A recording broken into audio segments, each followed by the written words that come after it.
আসসালামু আলাইকুম এভরিওয়ান, কেমন আছেন? আশা করি সকলেই ভালো আছেন। তো আপনার মাঝে চলে আসলাম আরও একটি ভিডিও নিয়ে। তো আজকের ভিডিওতে আপনাদেরকে দেখাবো মেসেঞ্জারে অডিও ভিডিও কল যাচ্ছে না বা কল আসলে সে কলটা বোঝা যায় না কে দিয়েছে। তো এরকম প্রবলেম কিন্তু অনেকের মেসেঞ্জারে দেখা দেয়। তো আজকের সেই ভিডিওতে দেখিয়ে দেব কীভাবে আপনি মেসেঞ্জারে অডিও ভিডিও কল সমস্যার সমাধান করবেন। তো কথা আর বাড়াবো না, এখন চলে যাবো ভিডিওর মূল পর্বে। চলুন ভিডিওটা শুরু করা যাক। তো মেসেঞ্জারে ভিডিও অডিও কল যাচ্ছে না বা কল গেলেও সেই কলটা অনেকে দিলে কল আসে না বা কল দেখায় না। তো এই প্রবলেমটা কীভাবে সলভ করবেন, সমাধান করার জন্য আপনি প্রথমে মোবাইলের সেটিংসের উপর ক্লিক করে দেবেন।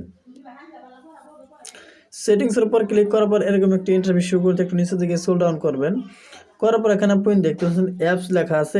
আপনার ক্ষেত্রে হয়তো অ্যাপস নোটিফিকেশন থাকতে পারে। তো যেটা থাকুক সেটার উপর আপনি ক্লিক করে দেবেন। ক্লিক করার পর এরকম একটি ইন্টারফেস আবার শুরু করে দেখেন, আপনি দেখতে পাচ্ছেন ম্যানেজ অ্যাপস। এখানে আপনি পুনরায় ক্লিক করে দেবেন। ম্যানেজ অ্যাপসের উপর ক্লিক করার পর এখান থেকে আপনি মেসেঞ্জার যে অপশনটা আছে এখান থেকে খুঁজে বের করে নেবেন। তো আমি এখান থেকে সার্চ করে নিলাম পরে মেসেঞ্জার, এটা আমি যে লিখে দিতেছি। এই যে মেসেঞ্জার উপর আমি ক্লিক করে দিলাম।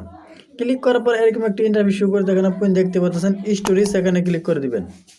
এর উপর ক্লিক করার পর এরকম একটি ইন্টারফেস শুরু করে দেখেন, আপনি দেখেন ক্লিয়ার ডাটা, এখানে ক্লিক করে দিবেন। উপরে দেখা যাচ্ছে ক্লিয়ার অল ডাটা, এখানে আপনি পুনরায় ক্লিক করে ওকেতে ক্লিক করে দিবেন। ক্লিক করা হয়ে গেলে এখান থেকে আপনি ব্যাগে বেরিয়ে আসবেন। আসার পর এখানে আপনি দেখতে পাচ্ছেন অ্যাপস পারমিশন, এখানে ক্লিক করে দিবেন।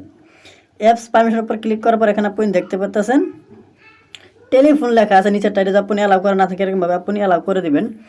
এরপর আপনার আছে এই যে কন্ট্যাক্ট মাইক্রোফোন, এগুলো যদি আপনি অ্যালাউ করা না থাকে এগুলো আপনি সবটি একটা একটা করে উপর দিকে অ্যালাউ করে দেবেন, নিচের দিকে একটাও রাখবেন না, সবগুলো আপনি অ্যালাউ করে দেবেন।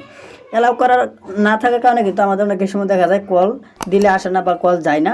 তো এগুলো আপনি যে অ্যালাউ করে দেন, অ্যালাউ করার পর এখান থেকে আপনার কোনো কাজ নাই। এরপর আপনি ক্লিয়ার ডাটা এখানে ক্লিক করে দেবেন, আবারও ক্লিয়ার অল ডাটা এখানে ক্লিক করে পুনরায় ক্লিক করে দেবেন। ক্লিক করা হয়ে গেলে এখান থেকে আপনি ব্যাগে বেরিয়ে আসবেন। আসার পর একবার মোবাইলটা বন্ধ করে আবার পুনরায় চালু করলে এই সমস্যাটা একদমই সমাধান হয়ে যাবে। তো এই ছিল মূলত আজকের ভিডিও মনে ক্লিয়ারলি বুঝতে পারছেন। যদি আজকের ভিডিওটা ভালো লাগে অবশ্যই লাইক করে দেবেন, আর প্লিজ চ্যানেলটা সাবস্ক্রাইব করে আমাদের সাথে থাকবেন। সবাই ভালো থাকুন, সুস্থ থাকুন, আল্লাহ হাফেজ।